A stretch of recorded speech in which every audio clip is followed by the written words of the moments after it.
दश कुमार चरित का अष्टम उच्छ्वास है। विश्रुत का वृत्तांत चल रहा है। हमने अभी तक देखा कि विश्रुत को वो वृद्ध कथा सुनाता है कि विदर्भ देश के राजा थे पुण्यवर्मा, और पुण्यवर्मा के यहाँ उनका पुत्र हुआ अनंत वर्मा। अनंत वर्मा जो हैं उनको एक दिन उनके पिता पुण्यवर्मा के वृद्ध मंत्री समझाते हैं, और उसी का ये भाग है।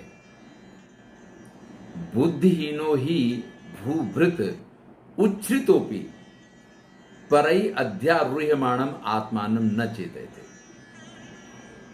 जिस राजा के पास बुद्धि नहीं होती, जो बुद्धिहीन होता है ना, भूभृत, वो राजा होने पर भी उच्छ्रितोपि परई ही, दूसरों के द्वारा, अध्यारूह्यमाणम, उसके ऊपर होने वाले जो गलत आक्रमण है या जो गलत चीजें हैं, न चेतयते, उनको वो जान ही नहीं पाता है। न च शक्तः साध्यम साधनम वा विभज्य वर्तितुम। साधन क्या है और साध्य क्या है, इन दोनों का अंतर भी उसको नहीं मालूम पड़ता है। और जिस व्यक्ति को यही नहीं मालूम हो कि साधन क्या है और साध्य क्या है, उसका व्यवहार तो योग्य हो ही नहीं सकता है। तो उस व्यक्ति को ये भी नहीं मालूम पड़ता है। जैसे ये शायद हमने देखा था, क्योंकि मैंने कहा था कि जीवन के लिए धन साधन है और सुख साध्य है, लेकिन स्थितियां इस प्रकार की आ गई हैं कि हम धनोपार्जन के लिए अपने सुख का भी साधन के रूप में प्रयोग करने लग जाते हैं और हमारे लिए धन साध्य हो जाता है। तो ऐसे व्यक्ति जिनके पास बुद्धि नहीं है, वो यहां चर्चा राजनीति के संदर्भ में चल रही है। हमारा जीवन भी तो नीतियों पे आधारित होना चाहिए, तो ये नियम तो सभी जगह लागू पड़ते हैं। तो न च शक्ता साध्यम साधनम वा विभज्य वर्तितुम।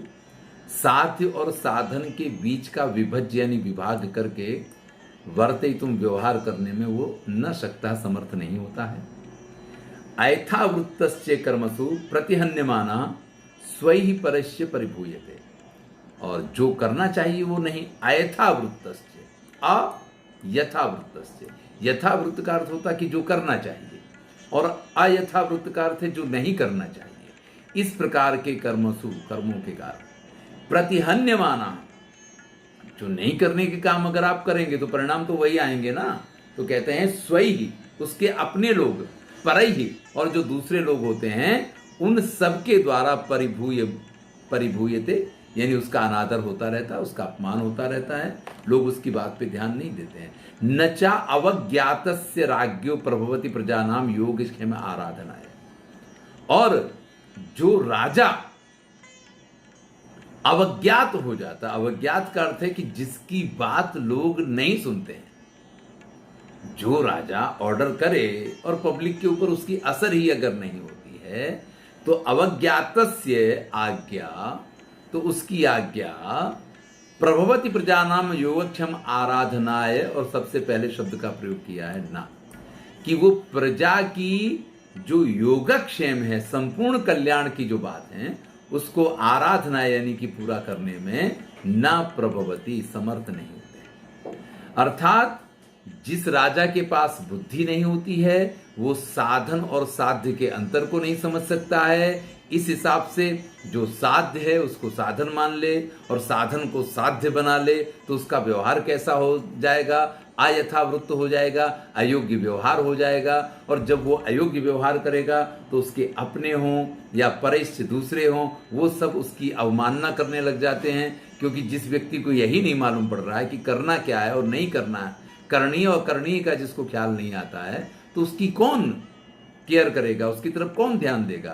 तो अवज्ञातस्य, उसका अनादर हुआ करता है, और ऐसी स्थिति में वो अपनी प्रजा के कल्याण में समर्थ नहीं बनता है, या प्रजा के कल्याणकारी कार्य करने में समर्थ नहीं बनता है। अतिक्रांत शासनाच प्रजा यत किंचिद अनवादिन्यो यथा कथंचित वर्तिन्या सर्वा स्थिति संकरिय। यहां तक हो चुका था। अतिक्रांत शासनाच, और जब प्रजा उसकी बात नहीं सुनेगी, वो प्रजा का कल्याण करने में समर्थ नहीं होगा, तो प्रजा उसका उल्लंघन करेगी, उसकी आज्ञाओं का उल्लंघन होगा।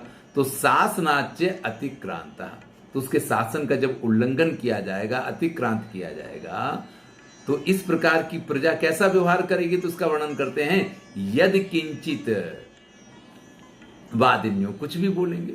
हाँ, बहुत देखे इसके जैसे राजा तो होते रहते हैं, यानी कुछ भी राजा के संदर्भ में बोलना, किसी भी प्रकार से बोलना। अभी देखिए बड़ा होहा चल रहा है मुंबई में, उद्धव ठाकरे के लिए जो बोला है, उद्धव तुम नहीं, तू तड़ा करके जो बात की, तो उसके ऊपर बड़ी चर्चा चल रही है। लेकिन ये स्थिति क्यों आई है? इस प्रकार की स्थितियां अगर आएंगी तो प्रजा यही व्यवहार करती है। इसी बात को यहाँ पे कह रहे हैं कि यदि किंचित अवादिन्यो यथा कथंचित वर्तिन्यो, और कुछ भी बोलेंगे और किसी भी प्रकार का वर्तिन्या यानी व्यवहार करेंगे, सर्वा स्थिति संकीर्ण, सभी स्थितियां फिर बस में नहीं रह जाती हैं, सब बिगड़ जाती हैं, गड़बड़ हो जाती है। जैसा सब कुछ चलना चाहिए ऐसा कुछ भी नहीं चलता है, और सब अस्त व्यस्त हो जाया करता है। ये इसका अर्थ है। निर्मर्यादश्च लोको लोकादितो अमुतश्च स्वामिन आत्मानं च भ्रंशयते। अब जब राजा की आज्ञा को आप सुन नहीं रहे हैं, उसका पालन नहीं कर रहे हैं, तो इसका मतलब है कि मर्यादा का भंग हो रहा है। तो यहाँ कहते हैं कि निर्मर्यादश्च, निर्मर्याद होने के कारण, मर्यादा का पालन न करने के कारण जो लोग होते हैं, लोकादितो अमुतश्च, लोकादितो यानी अपने परलोक को, इस लोक को, अपने स्वामी को, आत्मान और खुद को च भ्रंशयते, यानी जब राजा कालस्य कारणम, ये चाणक्य नीति में भी कहा गया है, हमारे शास्त्र कहते हैं, तो अगर राजा ही गलत हो जाए तो फिर क्या है, प्रजा का ये लोक परलोक, राजा और प्रजा सब कुछ भ्रंशयते, अपने अपने मार्ग से, अपने अपने स्थान से सब भ्रंश हो जाते हैं, यानी सबका कल्याण होता है, सब बिगड़ जाते हैं, सब कुछ खत्म हो जाता है, सब कुछ खराब हो जाता है। आगम दीप दृष्टिने खलु अध्वना सुखेन वर्तते लोक यात्रा। आगम जो हमारे शास्त्र हैं, हमने जब निरुक्त को पढ़ा था तो वहां आगम की व्याख्या दी हुई। तो आगम ग्रंथों की दीप दृष्टि ने, उसकी दीपक रूपी दृष्टि यानी प्रकाश रूपी जो नजर है, खलु अध्वना सुखेन वर्तते लोक यात्रा, उसके मार्ग में अगर आप चलते हैं, यानी उस प्रकाश में अगर आप चलते हैं, तात्पर्य यह है कि आगमों में जो मार्ग आपसे कहा गया है, अगर आप उस मार्ग का अनुसरण करते हुए चलते हैं तो लोक यात्रा सुखेन वर्तते, तो आपकी ये जो जीवन यात्रा है, लोक यात्रा है, वो सुख पूर्वक आगे बढ़ती है। दिव्यम ही चक्षुर्भूत भवत भूत भवद भविष्यत्सु व्यवहित विप्रकृष्टादिषु च विषयेषु शास्त्रम नामा प्रतिहत वृत्ति। देखिए, जब आगम वाली दृष्टि आपके पास है तो दिव्यम ही चक्षु, तो आपके पास एक दिव्य दृष्टि की आपको प्राप्ति हो जाती है।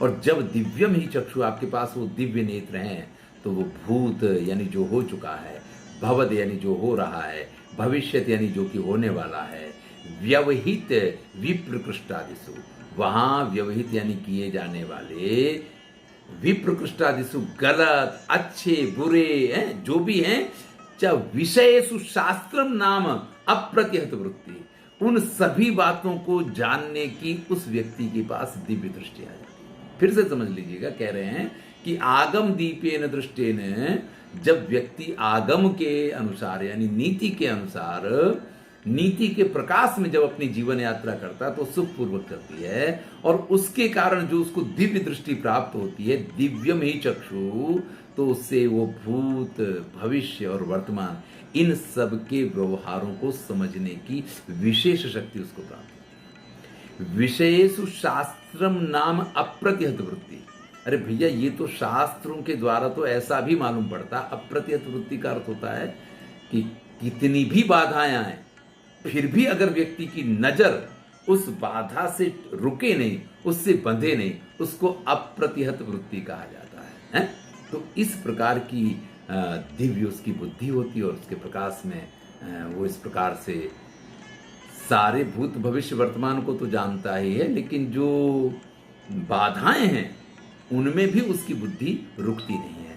तेन ही ना, जिसके पास ये दिव्य दृष्टि नहीं है उसकी बात करते हैं। सतो अप्यायत विशालयोर लोचनयोर अंध एव, उसकी आंखें चाहे जितनी बड़ी हो, ध्यान दीजिएगा, आंख की साइज से कोई फर्क नहीं पड़ता है, आंखें चाहे जितनी बड़ी हो, लेकिन अगर वो आगम वाली दृष्टि नहीं है, अगर वो नीति वाली दृष्टि नहीं है, तो उससे हीन जो व्यक्ति होता है, सतो अपि, होते हुए भी, आयत विशालयोर लोचनयोः, दोनों उसकी बड़ी बड़ी आंखें होते हुए भी, अंध एव, वह तो अंधा ही है।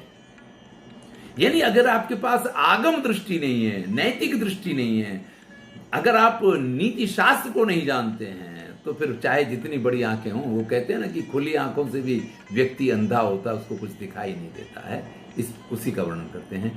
जंतुर अर्थ दर्शनेन अपि असामर्थ्य, वो किसी भी बात को, यानी इन आंखों से वो किसी बात को समझ नहीं सकता है, किसी चीज को नहीं जान सकता है। इन आंखों के माध्यम से इस चीज को वो कह रहे हैं। अतो विहाय बाह्य विद्यासु अभिसंगम आगमय दंड नीतिम कुल विद्या।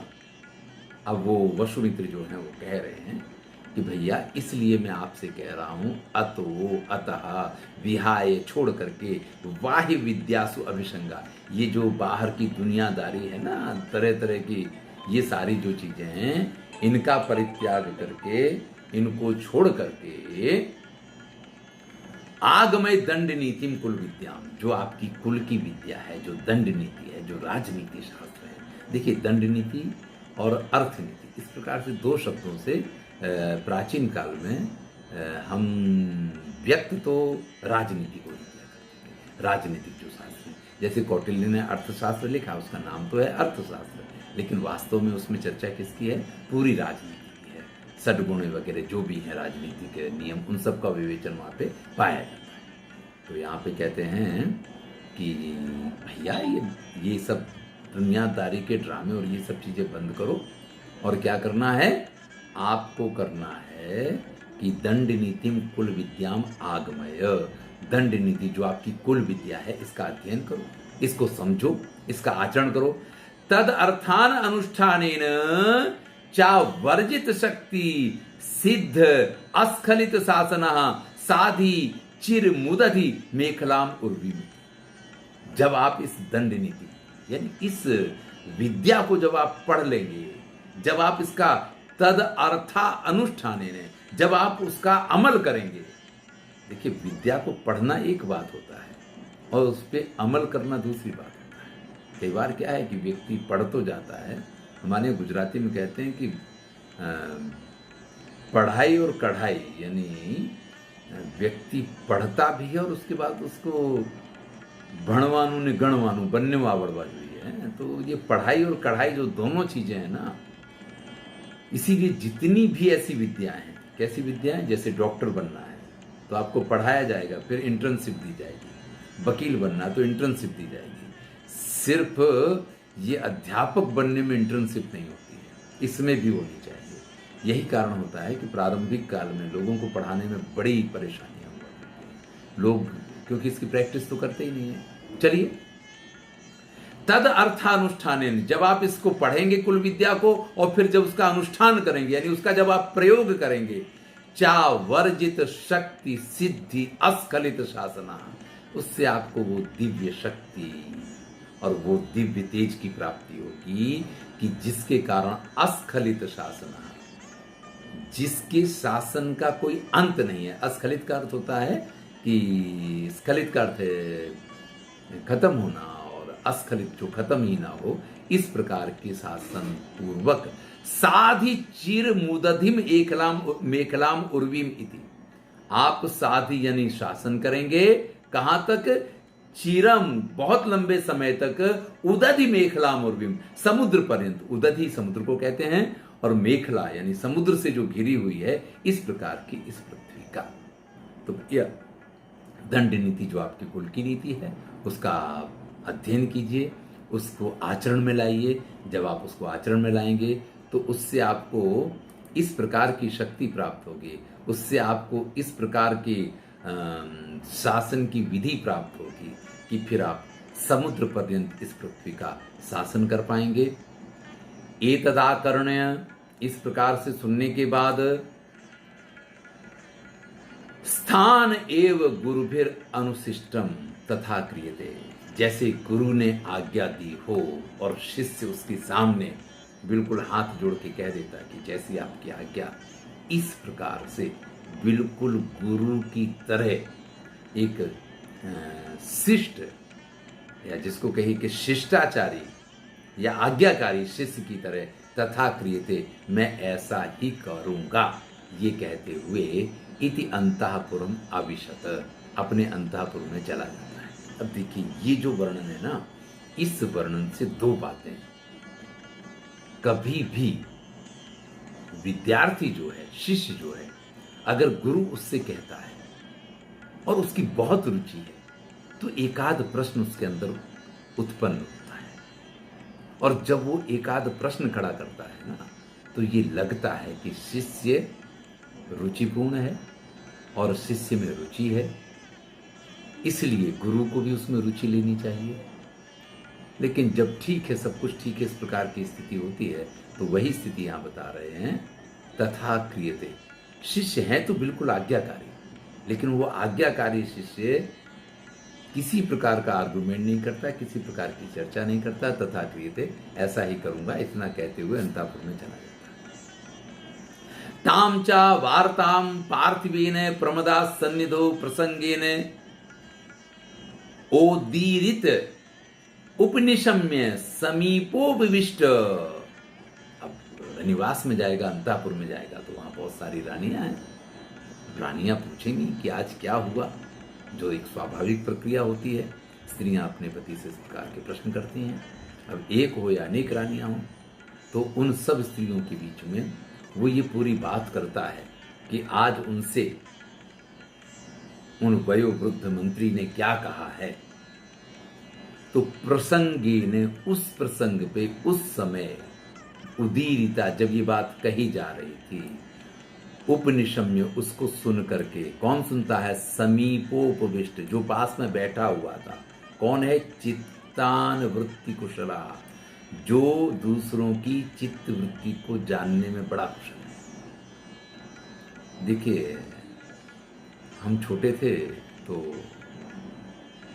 आप ज्योतिष उस समय में पढ़ा करता था, तो इसमें प्रश्न कुंडली भी बना करती, कोई व्यक्ति प्रश्न पूछता है उसकी भी कुंडली होती है।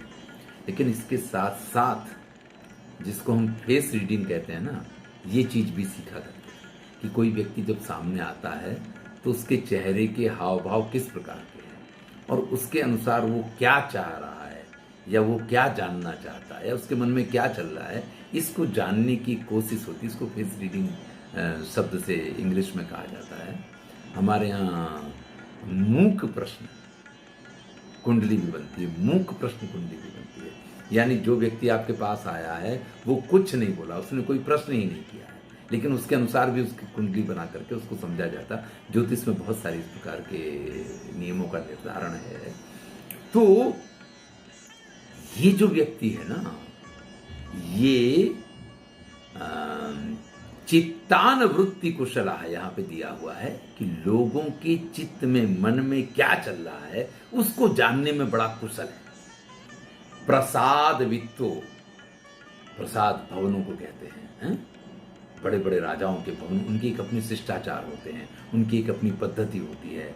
यहाँ पे आपको कुछ कहना है ना, आप प्रेम से सब कुछ कह लीजिए, लेकिन सामने खड़े होकर कुछ नहीं कह सकते। वहाँ के कुछ नियम होते हैं, कुछ कायदे होते हैं, कुछ कानून होते हैं। उन सब चीजों को अच्छी तरीके से जानने वाला था। गीत, नृत्य, वाद्य, आदिसु, वाह्यो वाह्य, नारी परायणा। अब भाई रनिवास में इनका काम क्या था? इनके पास कोई काम नहीं हुआ करता है? जो रानियां हैं, जो राजकुमारियां हैं, जो रनिवास की सारी स्त्रियां हैं, उनके आमोद प्रमोद के लिए गीत, नृत्य, वाद्य यानी संगीत वगैरह इन सब का आयोजन करना। और इतना ही नहीं, वाह्यो, अवाह्यो, यहां शब्द आएगा आदिसु अबाह्यो, यानी उनका सब आयोजन करवाने वाला। अबाह्यो का अर्थ होगा उन सब का आयोजक जो था। बाह्य नारी परायणा, अपनी स्त्री से तो कोई लेना ही देना नहीं, दूसरी स्त्रियों में जिसको बड़ी रुचि हुआ करती थी, इस प्रकार का बाह्य नारी परायणा। पटु, अयंत्रित मुखो, पटु यानी बड़ा होशियार, और अयंत्रित मुखो यानी ज्यादा बोलने वाला। देखिए कई बार कुछ लोग खुद को होशियार समझते हैं, इसलिए भी ज्यादा बोलते हैं, और कई बार ऐसा होता है कि उनको ये लगता है कि वो सामने वाले को कन्विंस करने में सक्षम है, लेकिन कन्विंस करने के लिए थोड़ा ज्यादा बोलना पड़ेगा। ऐसे लोग भी ज्यादा बोलते हैं, ठीक है ना। तो इस प्रकार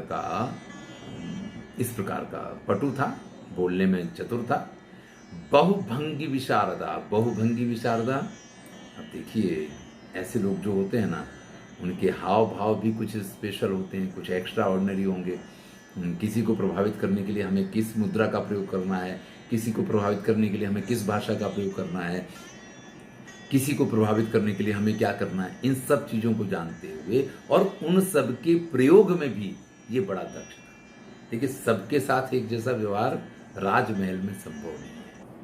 एक के मुंह पे एक जैसी हो, दूसरे के मुंह पे दूसरे जैसी, इस प्रकार का ये राजभवन का एक कुलाचार होता है। इसको शिष्टाचार तो नहीं हम कह सकते हैं, लेकिन एक जो वहाँ के सेवक लोग होते हैं उनके अंदर ये चीज़ बहुत पाई जाती है, क्योंकि उनको इसी प्रकार से चलना होता है। तो बहुभंगी विशारदा, भंगी का अर्थ होता है बहुत प्रकार की अदाएं, भंगिमाएं जिसको हम बोलते हैं, उसमें वो चतुर था। परमर्मान्वेषण परहा, परमर्मान्वेषण परहा का अर्थ है दूसरों के मर्म को, दूसरों के भेद को जानना। इसको ये अच्छा लगता है, इसके साथ शत्रुता है, इससे अगर इसकी बात करेंगे तो इसको अच्छा लगेगा, इससे अगर ये बात करेंगे तो ये बात अच्छी लगेगी, इसको ये चीज अच्छी नहीं लगती है। तो दूसरों के भेद को जान करके और किससे किसको दबाया जा सकता है, किससे किसको निचोड़ा जा सकता है, किस में से किसके साथ क्या व्यवहार किया जा सकता है, इसमें जो चतुर था। परिहासयिता, परिहासयिता का अर्थ लोगों को उपहास करने वाला या लोगों के द्वारा लोगों को हंसाने वाला, उपहास का पात्र खुद भी बने और दूसरों की हंसी जो बहुत उड़ाया करता है, ये दोनों ही अर्थ इसमें होते हैं। परिवाद रुचि, दूसरों की निंदा करने में जिसको रुचि नहीं, उसका तो ये ऐसा है, तो परिवाद में जो रुचि रखने वाला था। पैशुन्य पंडिता, पैशुन्य का अर्थ होता है पशुता की पराकाष्ठा को पैशुन्य कहते हैं। जैसे कोई व्यक्ति की पशुता करता है, यानी जो अत्यंत कठोर व्यवहार होता है उसको पैशुन्य कहते हैं। तो इस प्रकार के गलत व्यवहारों का जो पंडित। सचिव मंडलात उत्कोचहारी, देखिए ये एक उत्कोच शब्द है। उत्कोच का अर्थ होता है जिसको हम आज की तारीख में गुजराती में क्या कहते हैं, हिंदी में हम घूस कहते हैं, गुजराती में भी इसको कि लोग लांच लेगी, रिश्वत लेना, घूस लेना, तो इसको संस्कृत में क्या बोला जाता है, उत्कोच बोला जाता है। तो सचिव मंडलात उत्कोचारी, ये तो मंत्रियों के पास से भी, राजा से मिलना है, राजा के पास से कोई काम करवाना है, मंत्री कोई फाइल लेके आए, ठीक है आपकी फाइल में सिग्नेचर करवा दूंगा, है? तो उनके पास से भी जो घूस ले लिया करे, इस प्रकार का उनके पास से भी पैसा लेने वाला। सकल दुर्नयोपाध्याय, सभी प्रकार की दुर्नय, यानी दुर कहते हैं खराब और नय यानी नीति, सभी प्रकार की खराब नीतियों का जो उपाध्याय है, उनको जानने वाला जो पंडित था। काम तंत्र कर्णधारा, और काम तंत्र का जो कर्णधार सूत्रधार उसको आगे चलाने वाला, राजाओं को ऐसे लोगों की बड़ी जरूरत हुआ करती थी। किसी को देखा, उसके प्रति प्रेम हो गया या वो अच्छी लग गई, प्रेम हो ना हो, प्रेम शब्द का अर्थ तो इन लोगों को संभवतः मालूम ही नहीं हुआ करता था। इनको तो सिर्फ वासना शब्द के साथ ही जुड़े होते थे। तो यहाँ इसीलिए प्रेम या इस प्रकार का शब्द दंडी उपयोग नहीं करते। वो कहते हैं काम तंत्र कर्णधारा, काम की जो क्रीड़ाएं हैं, कलाएं हैं, उनका जो कर्णधार था। कुमार सेवको विहार भद्रो नाम। कुमार अनंत वर्मा की बात है, उनका एक सेवक था विहार भद्र नाम, विहार भद्र नाम का। भैया ये इतने सारे जो गुण हमने देखे ना, क्या कि प्रमदाओं के सन्निधो, प्रमदा के पास जाकर के ये बात उनने कहनी शुरू की, और वहां से प्रसंग बस जिसने इस बात को सुना है और फिर उसमें क्या क्या गुण उनकी पूरी चर्चा की है, ये सारे गुण थे विहार भद्र के। तो विहार भद्र नाम का स्मृति पूर्वम व्यज्ञपयत, हंसते हुए उनसे कहता है। अब ध्यान दीजिएगा, पूरी कथा को जरा समझें। उन वृद्ध मंत्री ने अच्छी तरीके से समझाया, इनने कह दिया कि ठीक है हम इसी प्रकार का व्यवहार करेंगे। इतना कह के अंतापुर में आए, अपनी पत्नियों से, रानियों के साथ ये बात चल रही है, और उस बात में वहाँ बैठा हुआ ये जो विहार भद्र है उस पूरी स्टोरी को सुनता है। जो कुछ उन वृद्ध मंत्री ने कहा था वो सुरक्षित ने कि ऐसा करना चाहिए, राजा को ऐसा करना चाहिए, राजा को ऐसा होना चाहिए, राजा के गुण ऐसे होने चाहिए। उस सारी बात को जो उसने सुना, तो उसके बाद व्यज्ञपयत वो कहता है, स्मित पूर्वम, हंसते हुए मुस्कुराते हुए कहता है। क्या कहता है देखिए, देवानुग्रहेण यदि कश्चित भाजनम भवति। भाई सबके साथ ऐसा नहीं होता है, कोई ऐसा देव के अनुग्रह से भाग्यशाली होता है। कश्चित भाजनम भवति, कोई ऐसा भाग्यशाली होता है। विभूतेस तम कस्माद उच्चावचहि उपप्रलोभनैः कदर्थयन्तः स्वार्थम साधयन्ति धूर्तः। तो मतलब जैसे आप हैं, इस प्रकार का श्रेष्ठ व्यक्ति कोई भाग्यशाली हुआ करता है। अब आपके पास जिस प्रकार से ये विभूति है, समृद्धि है, सुख, संपत्ति, साधन, सामग्री, सब कुछ जो आपके पास है, कस्मात उच्चावचहि उपप्रलोभने, ऐसे आप जैसे व्यक्ति को ऊंचे नीचे प्रलोभन दे करके कर दे अंता स्वार्थम साधयन्ति धूर्ता। कुछ धूर्त लोग ऐसे होते हैं जो ऐसा व्यवहार करते हुए, समझाते हुए अपने स्वार्थ की साधना करते हैं। अब देखिए, ये जिसके बारे में सारे विशेषण दंडी ने देते हुए ये सिद्ध कर दिया कि ये व्यक्ति अत्यंत पाशवी स्वभाव का है, सभी प्रकार की, यहाँ एक शब्द का उपयोग किया था, सकल दुर्नयोपाध्याय, सभी प्रकार की दुर्नय यानी गलत नीतियों का जो पंडित है, उपाध्याय है, पंडित नहीं, शिक्षक है, उपाध्याय। ऐसा वो व्यक्ति उस अनंत वर्मा से ये कहता है कि महाराज, कोई ऐसा होता है आपकी तरह जिसके ऊपर देवताओं की कृपा हो, जिसके पास सब कुछ इस प्रकार से हो। ऐसी जो व्यक्ति होता है, समृद्धि से युक्त, विभूते शब्द का उपयोग किया है, तम उसको, कुछ लोगों का ये स्वभाव होता है कि तरह तरह के ऊंचे नीचे प्रलोभन दे करके किसी भी प्रकार से स्वाध्यम सार्थयन्ति धूर्ता, धूर्त लोग उसके साथ व्यवहार करते हुए अपने स्वार्थ की साधना करते हैं। तथा ही इनमें केचित, कुछ लोग जो हैं कहते हैं, प्रेत्य किल लम्यई अभ्युद्यातिशयी आसाम उत्पाद्य। कुछ कैसे आएंगे आपके पास, इस प्रकार का मार्गदर्शन देने वाले आएंगे कि भैया प्रेत्य, मरने के बाद, प्रेत्य यानी मरने के बाद, किल लभ्यई, जो सुख आपको मिलने वाले, इस लोक की बात नहीं करें, वो आपके परलोक की बात करें कि भैया मरने के बाद जब आप जाओगे ना, तो आपको वहाँ स्वर्ग में बहुत सारी अप्सराएं मिलेंगी, वहाँ आपको सोम रस पीने को मिलेगा, आपको स्वर्ग की प्राप्ति होगी, आप परमानंद को प्राप्त करेंगे।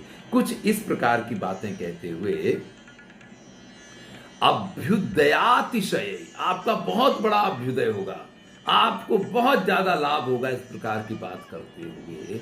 आशाम उत्पाद्य, इस चीज की आशा उत्पन्न करके करवाते क्या है, मुंडयित्वा, उसका मुंडन करवा देते हैं, सिर का, बद्ध्वा दर्भ रज्जु, हैं, मूंज की मेखला कमर में बंधवा देंगे, अजिने छादाय छाद्या, अजिने छाद्य, पहनाने के लिए बलकर पहना देंगे। अजिन तो वैसे बोलते हैं गज चर्म को, शिव जी के लिए भी इसका उल्लेख आता है। अगर आप शिव महिमनी स्तोत्र पढ़ते हैं तो उसमें अजिन शब्द का उपयोग आता है। तो अब यहाँ हाथी की खाल मत समझिए, कोई भी चर्म पहना देते हैं और उससे प्रच्छाद्य वस्त्रों के नाम पे, देखिए सिर, अरे व्यक्ति सुंदर दिखता है, बाल बाल, पुराने जमाने के तो हमारे सभी राजा लोग, स्वयं कृष्ण के भी आप चित्र देखें तो कंधे तक बड़े बड़े बाल हुआ करते थे। तो इससे वो सुशोभित होते थे, अच्छे लगते थे। लेकिन जिसको ये कुछ नहीं करना, जो सन्यासी हो, वो मुड़ मुड़ाए भय सन्यासी, वो अपना सिर पे टकला वकला करवा के सन्यासी बन जाया करते थे। तो ऐसे लोग जो धूर्त होते हैं, उनमें से कुछ ऐसे होते हैं जो आपको परलोक में बहुत बड़ी सिद्धि की प्राप्ति होगी, ऐसी बड़ी बड़ी आशाएं उत्पन्न करके सिर मुड़वा देंगे, हैं, कमर में मूंज की मेखला बंधवा देंगे, पहनने के लिए वल्कल वस्त्र पहना देंगे। यहाँ वल्कल वस्त्र नहीं है, मैंने फिर कहा कि अजिन का अर्थ होता है मृगचर्म या किसी भी प्रकार की छाल पहना दी जाएगी। नवनीति ओपलिप्य, और सिर पे, नवनीत कहते मक्खन को, अच्छी तरीके से सिर पे मक्खन चुपड़ दिया, यानी चमकती हुई चाल बना देंगे आपकी। और उसके बाद अनसनम चा सायित्वा, व्रत करवाएंगे। अनसनम मतलब सिर पे तो मक्खन लगाएंगे, लेकिन खाने के लिए व्रत करवाएंगे। शायित्वा सर्वस्वम स्वीकरिष्यन्ति, और आपको जमीन पे सुला देंगे। आपको सोने के लिए जगह क्या दे देंगे कि नहीं, व्रत करते हो तो पृथ्वी पे सोना चाहिए। और ऐसी स्थिति में सर्वम स्वीकरिष्यन्ति, और आपका सब कुछ वो ले लेंगे। यानी आप इन सब का इस जन्म में दान करेंगे, परित्याग करेंगे ना, तो फिर आपको परलोक बहुत अच्छा मिलेगा। इस प्रकार के कुछ लोग हुआ करते हैं। बात तो सच कह रहा है, लेकिन इस प्रकार की सच बात जो कह रहा है उसका महत्व क्या है, इसको समझिए। तेभ्योपि घोरतरः पाखंडिनः पुत्रदार शरीर जीवितान्यपि मोचन्ति, उससे भी कुछ घोरतर भयंकर जो पाखंडी होते हैं ना, वो तो क्या कहेंगे कि भैया अपने पुत्र का, अपनी पत्नी का, अपने घर का, अपने सर्वस्व का परित्याग कर दो। आजकल ऐसे महात्मा, आजकल ऐसे गुरु घंटाल मिलते हैं, ऐसी बात नहीं है। ऐसे गुरु घंटाल उस टाइम पे भी हुआ करते थे, ये इसका अर्थ है। जो आपसे ये कहें कि अरे क्या रखा है संसार में, ये तो सब माया है, ठगनी है, ये पैसा, ये तो हाथ का मैल है, और आप जितना कुछ आपको दान देना, आप उनके यहाँ दान दे दीजिए, वो अपने यहाँ सब रख लेंगे। उनके लिए ये सब जो है ना, वो कल्याणकारी बन जाता है। आपके लिए जो चीज़ें हानिकारक हैं, वो उन महात्माओं के लिए, उन संतों के लिए कल्याणकारी हो जाया करती हैं। तो उनसे भी कुछ घोरतर पाखंडी लोग कैसे होते हैं, जो पुत्र दार शरीर जीवितान्यपि, मतलब पुत्र के परित्याग की बात करेंगे, पत्नी के परित्याग की बात करवाएंगे, और इतना कम पड़ेगा ना तो फिर कहेंगे कि भैया शरीर का भी परित्याग कर दो, सब कुछ आपके पास से छुड़वा देंगे। मोचेंती, क्योंकि जब आप सब कुछ छोड़ दोगे तभी तो उनको सब कुछ मिलेगा। तो इस प्रकार के कुछ लोग होते हैं। यदि कश्चित पटु जाति हो, अरे भैया अगर कोई उनमें से कश्चित यानी कोई पटु जाति हो, होशियार व्यक्ति हो, नासी मृग तृष्णिका ये हस्तगतम त्यक्तुम इच्छेत, इनके द्वारा मृग तृष्णिका, अब ये मृग तृष्णा है कि आप इतना परित्याग करो इस जन्म में तो आपको अगले जन्म में इतना कुछ मिलेगा। इस प्रकार से समझाया जाए तो भैया आधी छोड़ पूरी को धावे, आधी मिले ना पूरी पावे।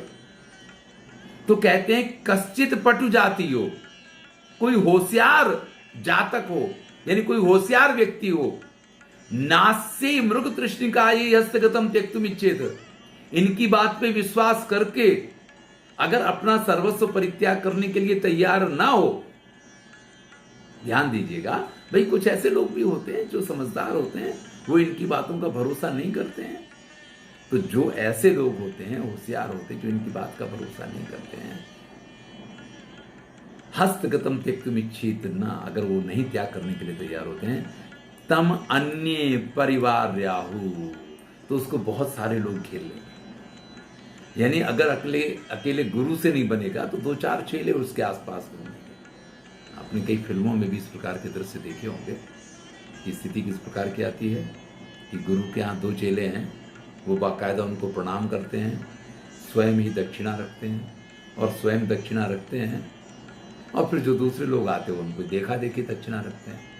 यानी इस प्रकार का भी पूरा व्यापार या पाखंड चलता है, जहाँ एक व्यक्ति जो गुरु बना है उससे प्रश्न पूछने वाले भी उसके अपने चेले होंगे, और वो भी प्रश्न पहले से तय होंगे, और उसके जवाब भी पहले से तय होंगे, और उसके बाद उनके उद्गार भी पहले से तय होंगे कि हम पिछली बार इतनी तारीख को आपके यहाँ आए थे, तब आपने हमसे ये कहा था कि समोसा खाना तो आपका भला हो जाएगा, और मैंने घर जाके समोसे खाए थे, उसके बाद से मेरे यहाँ तो सब कुछ अच्छा ही अच्छा हो गया। तो वो जितने बोलने वाले लोग होते हैं, अधिकांश लोग उनके अपने चेले ही होते हैं, और उसी के आधार पर उनकी दुकानें चलती हैं।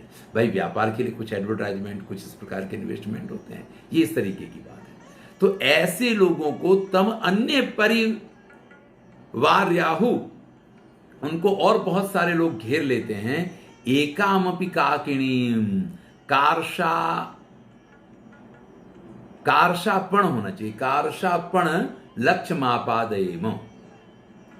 एकामपि काकिणी, एक भी काकिणी, काकिणी आप इसको मैं देखिए, पण शब्द का भी प्रयोग आया है, कारशापण। तो हमने जब इसको पढ़ा था याज्ञवल्क्य स्मृति, तब एक प्रश्न किया था, किसी ने पूछा था कि पण का क्या अर्थ होगा। तो तब मैंने कहा था कि हो सकता कि जैसे आज का रुपया होता है इस प्रकार से होगा। तो आप में से कितनों को मालूम है, मुझे नहीं मालूम है, लेकिन 50 पैसे को 8 आना बोला जाता था, और 1 रुपया यानी 16 आना बोला जाता था, और 25 पैसे को 4 आना बोला जाता था। हमारे ત્યાં ગુજરાતીમાં 25 પૈસાને પાવલી અને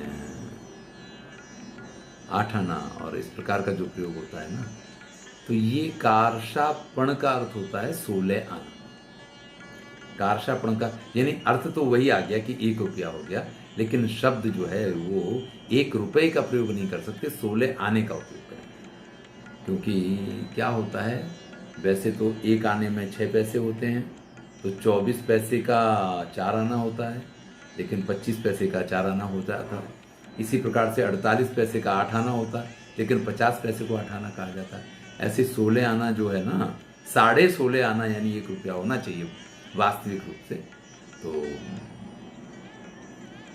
तो काकणी कारशापण लक्ष्य मापादयेम, 16 आने आपका कार्य पूर्ण हो जाए। वो कहते हैं ना कि 100% आपके कार्य की मैं गारंटी लेता हूं। तो अब तो 100% शब्द ये अब आ गया, पहले 16 आने शब्द का प्रयोग हुआ करता था। नहीं, 16 आने सच है मेरी बात 16 आने। 16 आने का अर्थ हुआ कि 1 रुपए में 100 पैसे का, यानी 100%। तो 16 आने बोलना या 100% बोलना, दोनों एक ही बात है। आपादयेम, अवश्य ही 16 आने आपका कार्य करवा देंगे। शास्त्रादृते सर्व शत्रुन घातयेम, देखिए शास्त्र नहीं शस्त्रादृते है, मैं गलत पढ़ रहा था। शस्त्रादृते सर्व शत्रुन घातयेम, किसी शस्त्र का प्रयोग नहीं करना पड़ेगा, फिर भी आपके सभी शत्रुओं का विनाश करवा देंगे। मतलब उनके पास कुछ इस प्रकार के लोग आएंगे, वो उनको घेर लेंगे और उनसे कहेंगे 16 आने आपके कार्य की गारंटी है, 100% आपका कार्य पूर्ण करने की हम गारंटी लेते हैं। शस्त्राद्रते, आपको किसी शस्त्र का प्रयोग करने की जरूरत नहीं है, फिर भी सर्व शत्रुन घातेम, आपके सभी शत्रुओं पे हम उनका सबका घातेम का अर्थ होता विनाश कर देंगे या उन सबको परास्त कर देंगे। एक शरीर मात्रमपि मर्त्यम चक्रवर्तीनम विदधीमहि, और आपको आपके इस एक शरीर से चक्रवर्ती बना देंगे। अब देखिए थोड़ा सा लालच तो नहीं आएगा, लेकिन जब कोई कहे कि आपको न तो लड़ना है, ना आपको युद्ध करना है, ना आपकी किसी योद्धा की जरूरत है, आपको कुछ नहीं करना है, और 16 आने गारंटी है, यानी 100% आपके कार्य की गारंटी है।